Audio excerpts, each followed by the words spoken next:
Déjame sumártelo a Daniel Steingart. Daniel, gracias por sumarte al stream de Ahora Play. Hola Maxi, ¿cómo estás? ¿Cómo andas? ¿Todo Gracias a bien? vos. Bien, todo bien. Bueno, me interesó mostrar algunos gráficos, análisis que hiciste. Estuviste viendo un poquito los números de acceso a las universidades públicas por parte de los distintos sectores sociales y qué viste de las estadísticas que obviamente son públicas, ¿no? Son, no sé, estadísticas de las A, universidades de PH, distintas fuentes, ¿no? INDEC. a ver, hay una narrativa que viene, un poco, bueno, un poco viene impulsando el gobierno en su cruzada contra las universidades nacionales, que se vio un poco en el discurso de Milei del sábado, que es solo los ricos van a las universidades públicas, los pobres no van. Por lo tanto, es un subsidio de los pobres a los más ricos. Y la verdad es que por un lado, eso no es cierto. Digamos, cada vez más la universidad pública se ha tendido a ir democratizando. ¿Sí? Hoy, aproximadamente el 40% de los estudiantes universitarios son pobres. ¿Sí?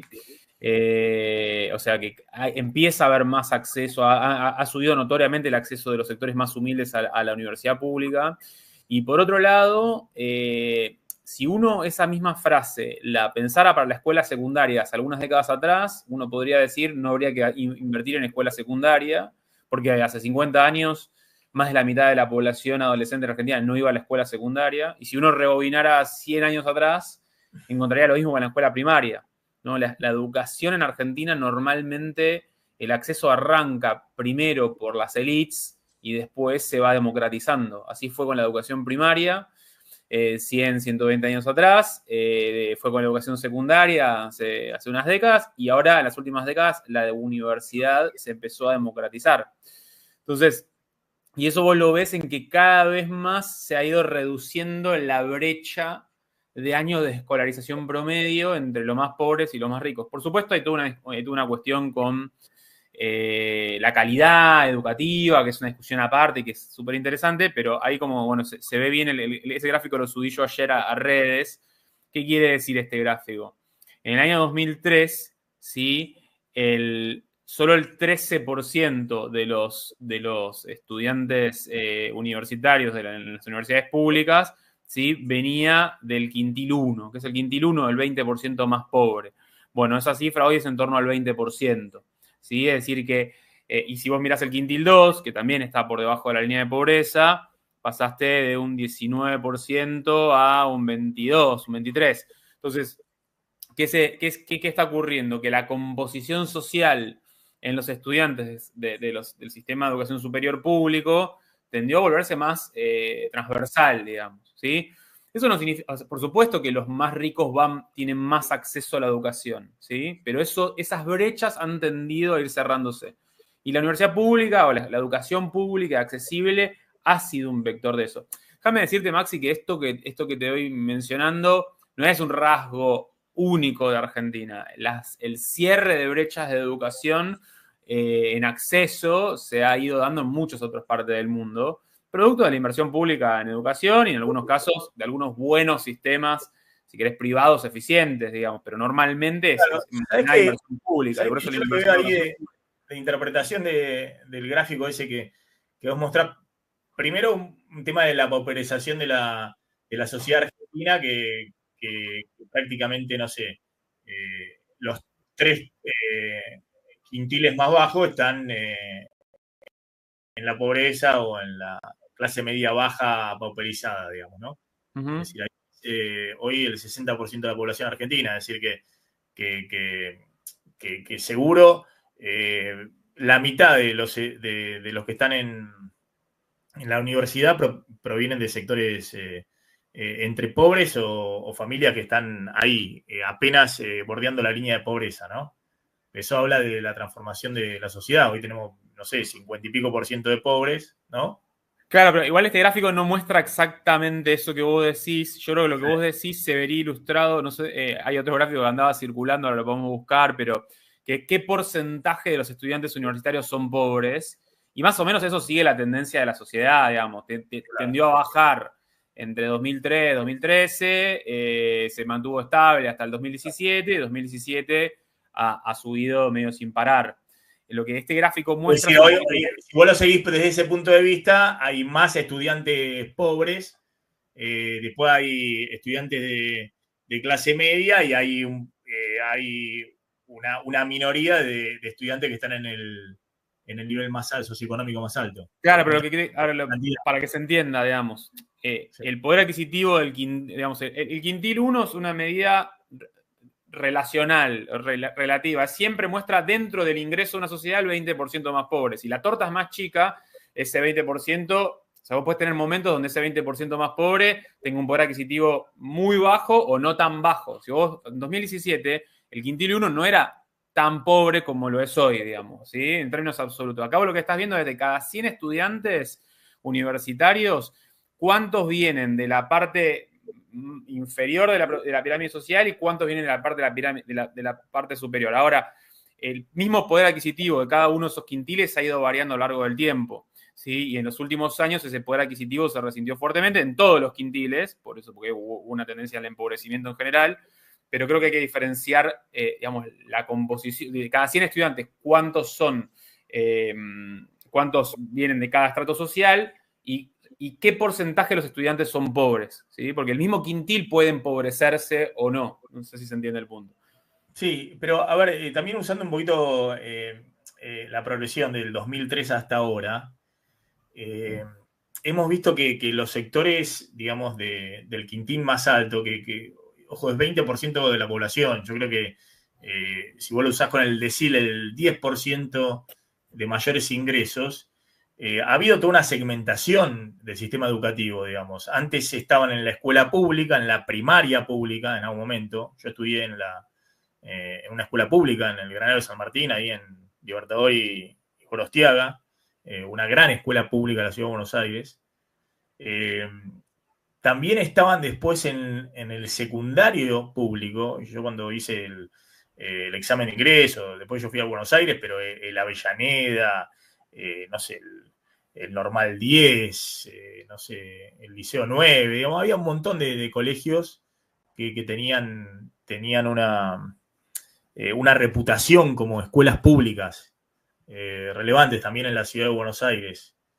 Y me parece que los segmentos socioeconómicos más altos han segmentado, digamos.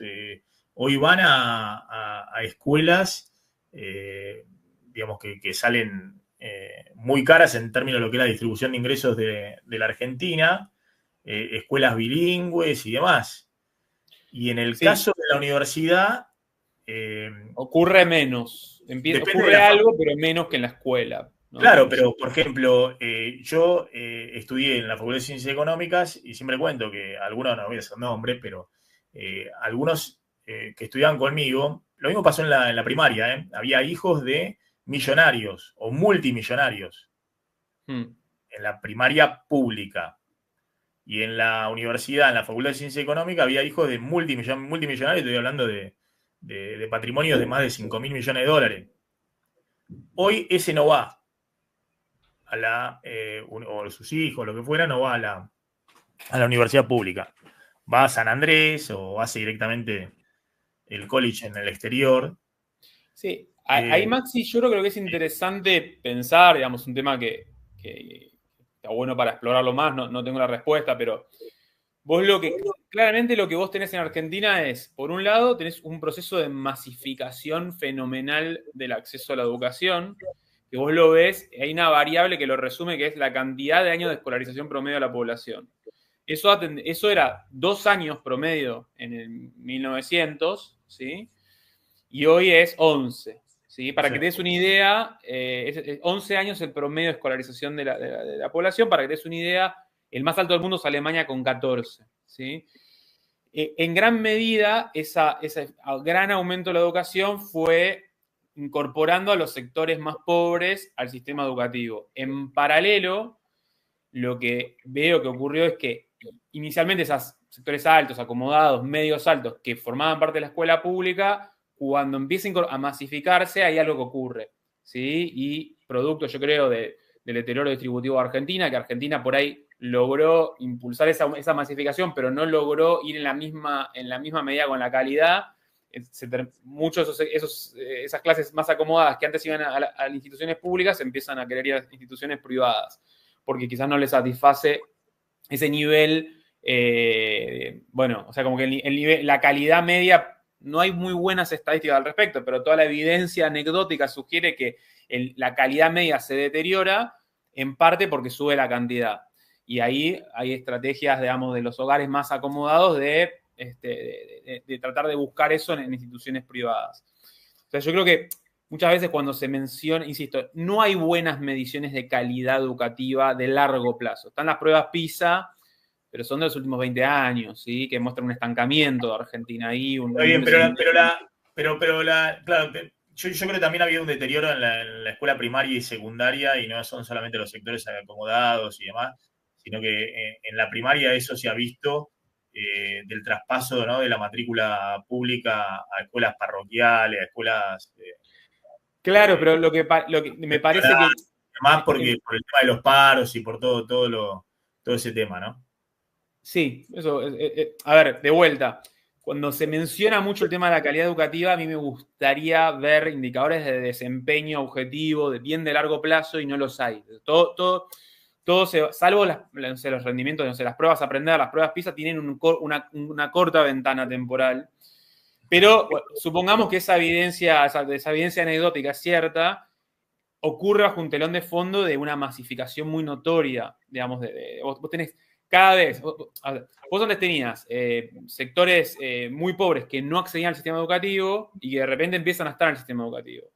Y esos sectores pobres vienen de entornos donde el capital cultural, digámoslo así, el capital social y familiar es mucho menor que el de sectores medios. Y en esa incorporación hay algo que ocurre. Y que la escuela, creo que, suponiendo que, dando por cierto que la calidad empeoró, no ha logrado acompañar esa masificación con una calidad equivalente. Y el resultado de eso, como bien vos decís, es una migración hacia los sectores más acomodados, hacia las escuelas privadas más de élite. O no tanto de élite también. De todos modos, me parece que la discusión hay que tener en cuenta, viste que Milei dice... No, pero eso en la universidad pública no ha ocurrido masivamente, al contrario, la universidad pública lo ha mantenido, hoy más del 70% sigue siendo han accedido pública. Claro, han accedido, lo que estamos diciendo es que han accedido movilidad social de sectores bajos. Después hay que ver la tasa de graduación, también es un dato relevante. Sí. Pero también sectores medios, hoy que tienen que pagar absolutamente todas cosas privadas, digamos, ¿no? Además de la disparada de los servicios públicos y todas esas cosas, ¿no? La prepaga. La verdad que si no tienen la posibilidad de una universidad pública, bueno. Sí, Maxi, respecto al tema de la graduación, ¿no? Pues se menciona mucho. Por supuesto que la graduación es mayor en la terminalidad de todos los niveles, y ahora más que nada la universidad es más alta mientras más poder adquisitivo tenés. Eso es una verdad de perogrullo, siempre fue así, ¿sí? Y hay igual cierta evidencia de que ese cierre de brechas de a poquito empieza a darse, pero de todos modos hay un dato que hay dos datos que me parecen muy interesantes para traer a la discusión, ¿no? Uno es... Discutimos mucho la graduación argentina, que efectivamente podría ser muy mejorable. Estaría bueno discutir cómo pensás carreras más cortas o más ligadas con el mundo del trabajo, etcétera. Eso me parece bárbaro. Ahora, no perdamos de vista que en 1970 solo el 2% de la población mayor de 25 años en Argentina era graduada de la educación superior. Hoy ese porcentaje es 20, casi 19% según el último censo. Es decir, vos pasaste de una sociedad más o menos redondeo de unos 250.000 graduados adultos a en torno a 5 millones. ¿Sí? Porque multiplicaste por 10 ese porcentaje, pero la población más o menos se duplicó. ¿Sí? Entonces, vos tenés una sociedad que se va volviendo, que va incorporando capital humano. Porque a veces en 1970, ¿cuánto eran los graduados en la población? El porcentaje de graduados en la población pasa del 2% en 1970 al 19% según el último censo. Casi lo multiplicás por 10. Mirá, y eso ha subido persistentemente. Y ha subido persistentemente. Vos mirás la matrícula de estudiantes universitarios per cápita y viene subiendo persistentemente, y los graduados per cápita también vienen subiendo persistentemente. Entonces, no es que hay como... Yo veo que hay una especie de imaginario colectivo de que Argentina está retrocediendo en términos absolutos en educación. Y eso es muy discutible. En todo caso, sí, Argentina va retrocediendo como un montón de métricas de desarrollo comparado contra otros países. Otros países también mejoran la educación, por ahí la mejora más rápida, lo mismo la salud, lo mismo el PIB per cápita, etc. ¿Sí? Pero no es cierto, digo, hay una narrativa que dice, digo, el sábado Milei decía, Argentina fue el primer país del mundo en eliminar analfabetismo y hoy somos una nación bastante de analfabetos. Es totalmente al revés. O sea, primero que no es cierto eso. Argentina en 1913 tenía 35% de analfabetos, ¿sí? Cuando Estados Unidos, Canadá, Australia, Suiza, Bélgica, Francia, eran países que tenían mucho menor analfabetismo o estaban muy cerca de haberlo erradicado. Es decir, que Argentina corría muy de lejos. Es mentira que recién Argentina llega al 95% de población alfabeta en el año 91, 60 años después que Estados Unidos. Entonces, ese es un primer mito que se arma. Y la otra cuestión es la idea de que hay una involución en términos absolutos en materia educativa. Yo lo que te diría es, en términos relativos, si querés, Chile, por ponerte un ejemplo, o Brasil, o Perú, Colombia, son países que históricamente estaban muy atrás de Argentina y ahora, dependiendo de cómo lo midas, pueden estar más cerquita o incluso haberte superado. Pero no es cierto que Argentina hoy tenga una sociedad más bruta, digámosle así, que hace 50 años o hace 100 años. De hecho, tenés mucha más gente en la educación media, tenés mucho más graduados universitarios. Muy interesante. ¿Tenés una pregunta, Martín, para Daniel? Sí, Daniel, ¿te acordás en el gobierno anterior, no el de Alberto, el anterior, el de Macri, hubo una pelea o polémica similar porque Macri había hecho lo de caer en la educación pública, universidades por todos lados, y después Vidal, creo que fue en alguna intervención en la legislatura porteña, entabló una discusión muy fuerte con este tema de que no tiene sentido hacer tantas universidades si en la provincia de Buenos Aires los alumnos no pasan la primaria, como que nunca llegan a la universidad. ¿Vos te acordás de ese debate? Sí, me acuerdo perfecto. De hecho, me acuerdo que había salido también a discutir el dato. A ver, vuelvo al punto. Vos tenés, en los últimos 20 años, o un poco más, vos tenés que cada vez más pobres o personas que vienen de origen humilde empiezan a llegar a la universidad. Antes era imposible, ahora empieza a ser más factible. ¿Sí? Después hay muchos que también quedan en el camino, no es que terminen. Que los padres no eran universitarios. Pero eso, Maxi, digo, a hoy, si vos te fijás, 68% de los estudiantes ingresantes a las universidades públicas tienen padres y madres que no fueron a la universidad. ¿Sí? O sea, es un montón. Y cuando vos lo descomponés por universidad, ves que en esas universidades del conurbano, digamos, que tanto se criticó, esa cifra es todavía más alta. Digo, Universidad de José C. Paz, Universidad Nacional del Oeste, por ponerte dos ejemplos, Hurlingham, ronda el 90%. ¿Sí? Primera generación pura de universitarios. Pero incluso en la Universidad de Buenos Aires, si querés universidades más tradicionales, Universidad Nacional de Rosario, Universidad Nacional de Córdoba, Universidad Nacional de Cuyo, ese porcentaje es 60, 55%. O sea, más de la mitad de los estudiantes viene de familias que no tienen primera generación de universitarios. La única universidad pública donde el porcentaje es un poquito menor al 50% es la Universidad Nacional de las Artes, que es 40 y pico por ciento, más lo que era el viejo IUNA, actualmente llamado UNA. En todas las demás, más de la mitad o sea, en gran medida, más de la mitad de los estudiantes que ingresan tienen padres que no fueron a la universidad pública. Y Maxi, ¿No viste el caso de la moneda? Perdón, cierro la idea. Eso te explica por qué pasaste de 2% de graduados en 1970, 2% de la población graduada en 1970 al 20% en la actualidad. Porque en definitiva son todas las generaciones, son generaciones, las generaciones que se gradúan en general son generaciones cuyos padres no estaban graduados o no habían ni pisado la universidad. Entonces, creo que hay que repensar. Yo creo que el sistema educativo argentino tiene un millón de problemas. No soy un especialista en temas de educación, yo me dedico más a temas productivos y a temas de datos. Ahora, ir digamos, poner esos problemas sobre, digamos, o no discutir en serio esos problemas, sino ir inventando mitologías respecto a lo que pasa en Argentina, no ayuda a realmente hacer políticas que transformen. ¿Cómo logramos una mayor graduación? ¿Cómo logramos una mayor inserción laboral de los pibes y las pibas que estudian? ¿Cómo logramos que la escuela pública vuelva a ser digamos, sea más homogénea en términos sociales? Hay millones de cosas que me parece súper válida para discutir. Pero empecemos a discutir sobre una cancha no tan embarrada, analicemos el terreno de juego y discutamos sobre datos que más o menos todos estemos de acuerdo. Está claro. No, lo dejamos para otro momento. A mí me encanta, porque el chat siempre, bueno, dicen cualquier cosa, digamos, cada uno dice, miente, esto, que lo otro, bueno, está bien. Yo creo que sí hay una discusión respecto, me parece un tabú, y lo digo defendiendo la universidad pública, hice toda mi formación, respecto a si el universitario público, creo que esto en su momento lo estudié con el tema de Uruguay, debe retribuir mediante el sistema impositivo, mediante distintos esquemas, en algún momento a la universidad pública, ¿no? Es una discusión, me parece. El graduado, Yo creo que es una discusión válida, la podemos tener, sí. Digamos. Creo que eso creo que algo de eso hay hoy en Uruguay, y eso financia un fondo de becas, digamos, para mejorar la accesibilidad de los sectores más postergados, que puedan tener no solamente la universidad, el acceso irrestricto a la universidad, sino que puedan tener, además, que se les pague para ir a la universidad.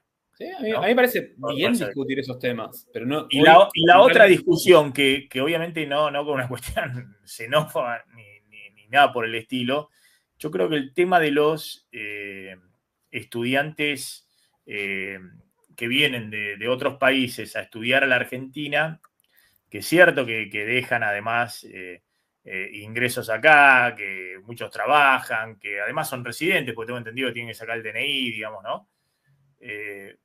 Sí, ahí Maxi, creo que un par de datos. El 4% de los estudiantes de universidades son extranjeros, no es que es el 20, el 25, el 30, es un porcentaje bajo, que es el mismo porcentaje que es la población inmigrante en Argentina, también es el 4% total, con lo cual es un porcentaje parecido. No, yo nunca vi un estudio bien hecho que muestre, digamos, costos y beneficios de esa política, porque, bueno, por un lado, de verdad, el país le permite estudiar gratis, a la vez esos estudiantes te dejan cosas en Argentina porque consumen, porque es un capital humano calificado. Si se quedan en Argentina, es cierto, pero sobre todo en la Facultad de Medicina, donde efectivamente el porcentaje es mayor y los recursos son muy escasos, digamos, habría que pensar. Ahora, si esos estudiantes se quedan... Hablamos, digamos, tal vez un sistema de retribución posterior, bueno, como graduado. O sea, a ver, la pregunta ahí, Maxi, es si esos estudiantes se quedan o no se quedan en el país. Si se quedan en el país, buenísimo, porque tenés más médicos por habitante o enfermeros por habitante, que es un golazo, digamos.